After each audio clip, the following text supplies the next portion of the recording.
Spend my money today. I've been working day and night and I'm in need of a break. I've been feeling so great. I got a pretty little shawty trying to ride on the wave. Whoa, I might go and spend my money today. I've been working day and night and I'm in need of a break. I've been feeling so great, yeah. What's good, fight fans? Welcome back to season 2, episode 2 of the Blood, Sweat, and Tears podcast. Today's guest is a 10-fight Bellator veteran. She's a former world title challenger. We have Arlene Blencowe. Thank you so much for your time today, Arlene. How are you? Good, thank you. Thanks for having me on. No problem. How was your travels and stuff yesterday? All your hotel check-in at Bellator is all good? Yeah. It was actually nice just to fly here from Albuquerque rather than the long trek from Australia. So that's what I was saying to the Bellator ops team. Usually by the time we get here, it's such a long trip and I'm exhausted. So yeah, it was nice just to obviously do the domestic flight from Albuquerque and get here and feel nice and fresh and not jet lagged. Yeah, that's good. That's awesome then. So how was your fight camp then? Like, how far out did you hear about the fight? How long did you get to prep for it? So I spent 8 weeks at Jackson Week. Originally it was meant to be a 6-week fight camp and then the fight was moved to like July 16th. So that gave me full 8 weeks, which worked out perfect because it takes about 2 weeks to sort of adjust to the altitude and the 8 weeks gave me a good preparation and it brought me in right on point. That's good. And then what's your thoughts on your opponent then? She's obviously only had one fight in Bellator, but she had a split decision loss there with Leslie Smith. So what's your thoughts on fighting Dayana Silva and how much do you know about her? I get with Julia Budd. Yeah. So she impressed me with a fight with Julia. I don't think it was Julia's best performance herself. But in saying that, anyone that comes in and takes on the top-ranked fighters, in their first few appearances within the organisation, you've got to give them credit. It reminds me of me when I first started. I fought Marloes Kunin, who was a world number one just under Cris Cyborg in my second Bellator fight. I took on a veteran for my debut fight. So, I know what it's like to be that sort of underdog, the up-and-comer, and so I'll give her credit, where credit's due, but I'm not going to be taking it easy on that. For sure. I completely forgot about that. How I was looking at your fight profile yesterday, and then I remembered the Marloes fight. And like you said, she's like one of the best female fighters all time too. So just to get that experience like you had right off the bat, it's never a bad thing. For sure. Well, even Adriana Jenkins, my debut fight, she was a 17-fight veteran. So my whole career, I've been taking the big fights, even within Bellator. Anyone that's sort of, coming up and getting a bit of a run up, going well, I've always said to my manager, let's fight her. Let's take her off her, the winning streak. So, at the time when I fought Amber Leibrock, she was on a winning streak. Amanda, she was on a winning streak. So it's Sinead. So I've been giving away to all the people sort of are getting a bit of a run or like taking names. So that's what's put me in the position that I'm in. And I'm not about to let somebody come up and take all my hard work away from me. So exactly. Any prediction for the fight? It's MMA. You can predict where it wants to go. Obviously, it's no secret that I'm a striker. She had the fight with Julia that pretty much stayed on its feet the whole time. So, for the fans, it'd be awesome for it to be a striking match because that's what people like to see. But it's MMA. Who knows? I might even shoot and go for the takedown for the very first time in my career. Especially because, like you said, it's MMA, and you never know what's going to happen. Because even look at the fight this past week, if you watched the UFC or whatever, like Conor McGregor with all his like pre-trash talk was telling Dustin Poirier, whoever shoots first is the bitch or whatever. And Conor shot first and went for the first sub, so it was funny to watch. Yeah, well, that's it. It's the positions that you sort of get put in the fight and how you have to react to it. So he definitely ate his words, didn't he? I was reading about that last night, and it's funny. That's why I don't say too much in these sorts of interviews as well. I don't ever trash talk or carry on because it comes back and bites you in the butt sometimes. So I just want to go in there and showcase, the hard work I've put in the last 8 weeks, all the work I've put in since my Cyborg fight. It's been 9 months since that fight, and there's a lot of things that I've wanted to correct within myself from that performance. So I'm just super excited to get in there on Friday night. The fact that I've got an opponent that was willing to jump in there with me. I know that there was a little bit of trouble trying to find me opponent there for a while, and that's why it's taken so long for me to get back into the cage. So yeah, credit to Dayana for stepping up and taking the fight. And yeah, I'm super excited for it all. So talking about that last fight, obviously didn't go your way, but you got to fight against one of the best female fighters all time in Cyborg. What can you take away from that loss moving forward? Just the fact that I was in there. Like, I mean, you know, to have such a big fight, there was a lot riding on that. There was a lot. It meant a lot for me. Cris Cyborg was a fight that I've been chasing my whole career. I've been wanting to get in there with her.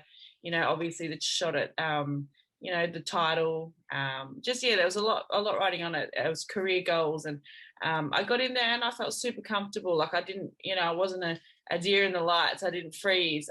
You know, I actually really enjoyed being in there with her, and was ready for the fight to go, you know, get into the later rounds and that. So just knowing how I normally feel going into fights, and you know, especially after I drop a first round as well, like mentally I was in the best state that I was. So you know, to bring that along to this next fight where I'm for sure. Also the best. Yeah, that's probably one of the reasons why I'm so excited about Friday night, is just that I've been working super hard. I always work hard, but yeah, it's a fight that I just want to sort of correct a few errors that I'd made, and yeah. For sure. And probably, like you said, just that experience of like training for a champion and having that camp for a champion, and just kind of carrying that over to the next fights and every fight forward from there on. Yeah, well, even just like post fight, you know, Chris's boxing coach messaged me. Even some of the comments that her corner had given, like, you know, said to my corner, she gave me a lot of respect, and there was a lot of praise there. It sort of just made me sit back and think, okay, like, I am, you know, to be respected, and by one of the most feared women in the world. You know, she respected my left jab. They had a lot of compliments to give me with my striking and that. So that was sort of something I took away from it as well. Like, sometimes I forget that, yeah, I am one of the top ranked fighters, and that I am a feared woman myself. Like, I'm always concentrating on how I feel towards other opponents and like how I value them, but like, I often forget how they see me. Yeah, so I sort of took that on board and was like, yeah, I am a badass myself. Like, so yeah, so I'll bring into this fight too. I want to stamp that dominance, and I want to be like feared, and remind people why I am Angerfist. That's good. That's awesome. Then, so like, you trained boxing as your background before, right? How did you get into martial arts, and what age did you start training? I didn't have my very first fight until I was 26. You know, I'd already had both of my kids. They were already young back then. Okay. So yeah, it was just one of those, I guess, as I've said in other interviews, a bit of a turning point in my life. It's sort of, you know, you're approaching 30 and you sort of sit back and think, like, what have I done with my life? And at 26, at that stage, the only thing, which is still the best thing I've ever done, was the fact that I'm a mother. But yeah, I just wanted more for my kids. I wanted to, I want my kids to have that role model, to have a strong figure in their life that they could look up to. And yeah, so I just sort of started chasing my own goals. And one of the things was, you know, becoming an Olympian, representing my country.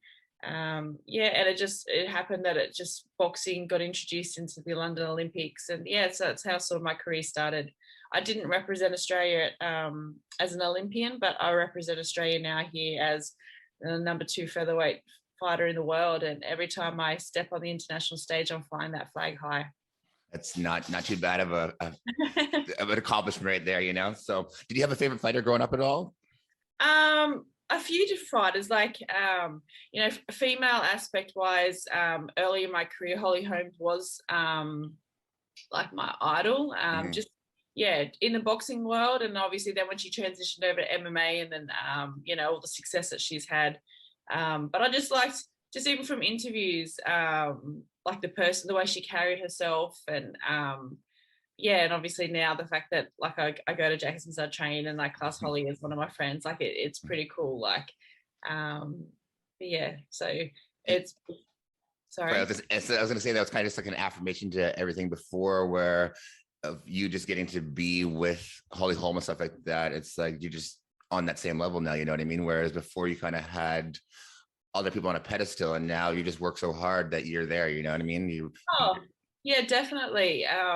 that was sort of one of the things too, like because I sort of started late in my career too, you have all these people on a pedestal. And even like last night, you know, I put my farewell post up when I left Jackson's, and, you know, Jon Jones commented on it, and it's like, holy shit. Like, but yeah, at the end of the day, like, you know, I made friendships, you know, while I was at Jackson's and stuff. And this is the thing about all these high level fighters, is that at the end of the day, they're just normal people too.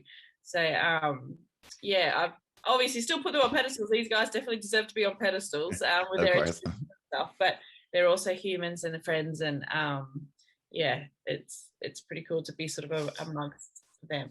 So what's it like doing that transition then to training at Jackson Wink full time now and doing your camps there and getting to see guys like Jon Jones train every day, women like Holm and even Clareesa Shields now and stuff like that? You like, yes, one of the best camps in the world with some of the best coaches in the world. What's it like training there on a daily basis, just getting to see, just be in that environment? Yeah, it was awesome. I had been there a few times before, so I sort of knew how things work. So when I went back there like 2 months ago, I sort of started straight off the bat. So I knew you know how classes work, how the training worked, and this and that. But it's just crazy, like just the amount of skill that's in that gym on the mat every session. Like fighters from all around the world. Like I just had so many training partners. And obviously just the coaching, like it was just such a really good vibe there too, like to have like obviously I've got gyms back at home that I train at, and we've got like our team of fighters that we've all trained with for years and stuff. But I mean, at Jackson, you've got fighters that come in and do fight camps, and you have people from all around the world, so all coming into this gym. But you just make this big group, make this team, and everyone's got each other's back. Like I'll support all of like the team, all the guys that I was training with, I'll have their back now and support them throughout their careers. And the same with me, like I felt like I've got so much support from them, and it's crazy because you know, like I said, you've got fighters from all around the world that have just been brought together by this common interest, which is martial arts, and you form a team, and you've just it's been awesome. That's awesome to hear. Was Clareesa Shields there for your training camp at all, and how's her development going? Yeah, I was actually I got to help Clareesa for the last 4 weeks of her fight camp. Oh, nice. Her PFL debut. Yeah, so it was actually it was really good for me because obviously Clareesa, like I know the transition just like Holly as well. Like you're a boxer. Oh, true. Yeah, that's a good place for her to go. Yeah, so like I remember what it was like when it was transitioning for me. Like, you know, it was a lot of for her takedown defense and wanting to keep it on her feet, which is exactly where my MMA was back when I first started. So it was actually a really perfect chance for me to step away from just being a striker. Like, I mean, there was no point in Clareesa and I just standing there going toe to toe with the punches because like that's, you know, that's both of our strengths. So I laughed because I'm like, you've turned me into a wrestler. So I just kept shooting the takedown every round with her. Like I was just going for the takedown, and it's something. So I was able to help my own transition as well because it's something that I get to do in a fight is change the dynamic. Like I keep a fight on its feet, but you always want that other option. You know, if you know if things aren't going well on the feet, to go to the ground. And this is the two I've always had to, like, I need to back my ability. I'm super strong on the ground and I'm super strong in like the wrestling, but I always just keep it on its feet. So yeah, with the rounds with Clareesa, we just, I was lucky enough to help her and push her. And it was really cool to see her debut and just the way she worked through some hard shit on the ground. And even that's what I said to her, like after her fight. Like I remember the first time I got mounted in a fight and it was like, oh, damn it. And she dug deep. There was times like she had that deep armbar and she just had no quit. So it was really inspiring for all of us fighters just to watch her have her debut fight and show why she's a real fighter.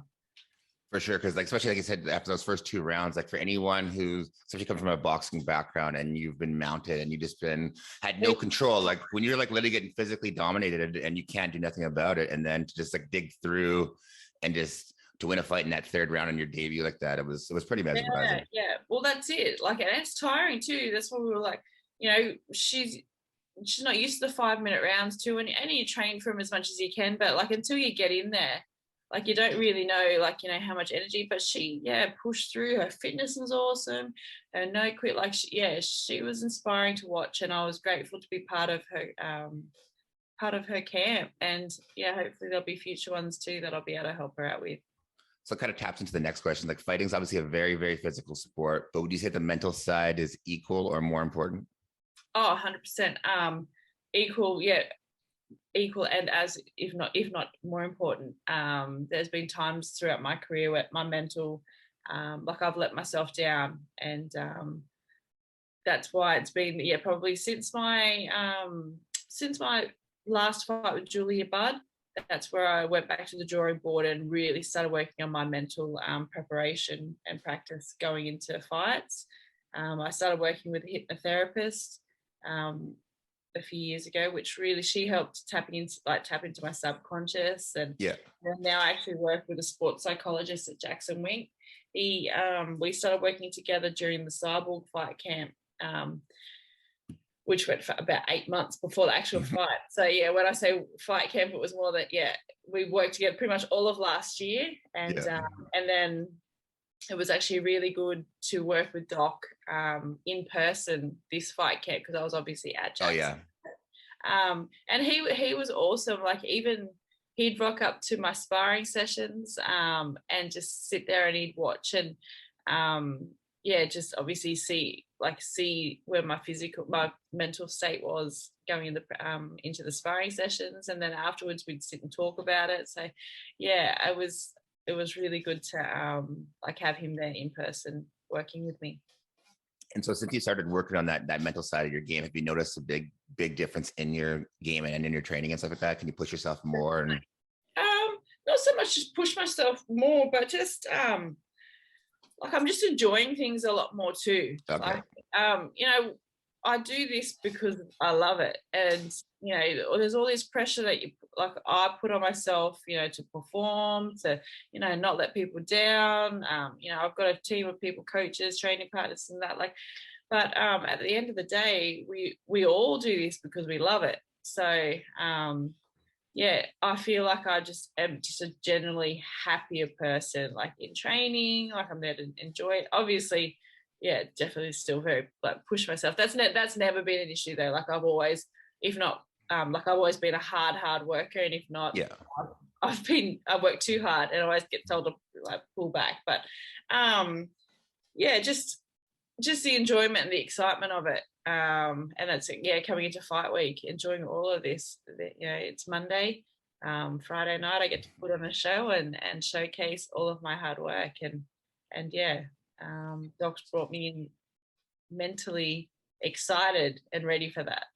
That's good. So probably just in that conscious level of just kind of just staying present and just enjoying the ride, right? Because I feel like anything along the way, especially pro athletes and stuff like that, like it doesn't last forever. So might as well enjoy every little thing along the way, whether even that the fight week, even the weight cut, which is like the worst part, but just enjoying the process. Because like you said, on Friday night, you get to do what you love to do. And that's not many people get to do that. Exactly right. Well, that's it. You focus so much on the end date, which for me is, this Friday night, but everything that's happened these last 2 months, like I've just been at Jackson. So, every session, every conversation, every experience, this fight camp will be something that I'll remember forever. So I want to make sure that the feelings that accompany that, I get to remember, and it turns it into a good experience. That's awesome. So back to what you're talking about Jackson Wink, then what's it like training in Albuquerque, like the actual with the altitude and stuff like that? How much do you notice it when you come from Australia to New Mexico there? Well, I train all year round, and I put myself into a mini fight camp in preparation for the fight camp, because like I said, I've been there a few times now, and I know the drill. It takes the first the first 2 weeks are pretty rough. So Tuesday morning and Thursday morning is the sparring days there. So, my first training day was the Monday. The Tuesday morning was my first sparring day. And I was like, oh my God. But and, you're obviously sparring 5-minute rounds and stuff. So I remember when I was first getting there, I was struggling getting through my rounds. And then, it was really cool to see, obviously, by the 8 weeks, I'm getting through my sparring rounds and then pushing extra sparring rounds out, or even just seeing the fitness improve from pad rounds with Coach Wink. Like the first few weeks, I was dying on the pads with him. And in saying that, everybody does on the pads with Coach Week because he's hard. I bet. But yeah, like I finished my fight camp on Friday on pads with him and smashed it out, and I was still throwing so much heat and so much power with all my strikes, and I was like, hell yeah. So That's awesome. yeah, it's the altitude gets you, especially like when you're up in the foothills. Like I did a lot of running with Holly. We did sprints up in the foothills and stuff, and that gets your lungs going. So yeah, like it was hard training, very, very hard training. But I was also very lucky that, you know, this fight camp, I got to focus entirely on being a professional athlete. So I got a lot of rest between sessions. Normally when I'm back at home, I'm training and then ducking off to other commitments and this and that. So like my days are very full on. Whereas here, I literally trained, ate, and slept my fight week. I mean, my training week, and then yeah, it was good. In that like 2 months away, sorry, how difficult is it to be away from your family for that time now? Yeah, well, this is the longest amount of time that I've ever been away from my kids. You know, usually I can duck off and, you know, I'll do a couple of weeks, like, you know, training overseas, or I'll train at other gyms and this and that. So previous to this, the longest I've ever been away is a month, which was the last fight camp with Cyborg. So even now I've been away for 2 months, but I've still got this fight week to get through. I'll spend a few days in New York City post-fight just as a celebration thing. My partner's actually flown over here, so we'll have a few days together. So I haven't been either. But then when we fly back to Australia, I have 2 weeks hotel quarantine. So by the time it's all over, it'll be 3 months by the time I get back to my kids. So it's a very long time. I'm just super grateful for today's technology. Yeah, true. You can FaceTime at any time, like, and yeah, and see their little faces and that. So that they've both got phones and, you know, FaceTime.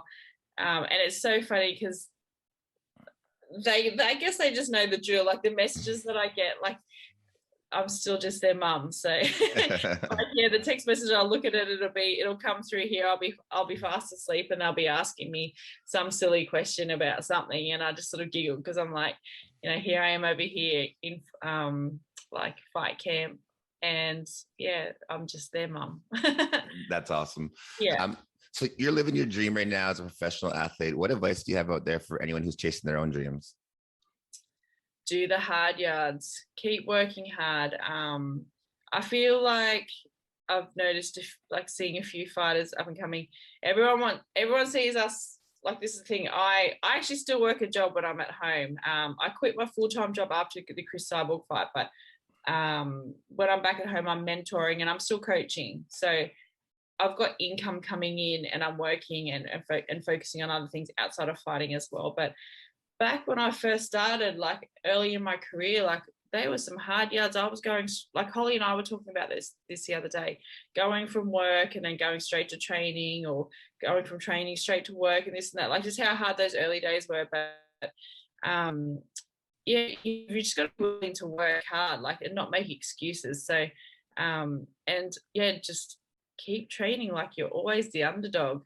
Even for me now, like I'm at my career, but I have not slackened off. I still train hard, just as hard, if not harder than I did when I first started, because you just can't let things slip. You've always got to be ready, especially in the early days too, when opportunities can present themselves at the last minute.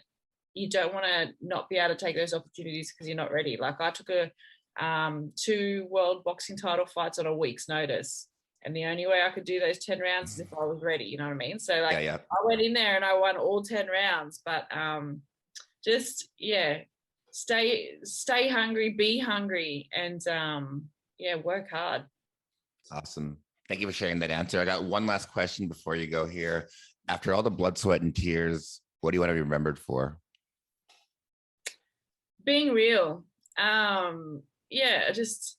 I try and be as transparent on my social media as possible, but just my biggest thing is to show people that it doesn't matter at what age, like it's never too late to start chasing your dream. Like I was 26 years old and here I am now at 38, and it's been a hard year, but like, it just imagine if I never decided to do it, thought, oh, I'm too old.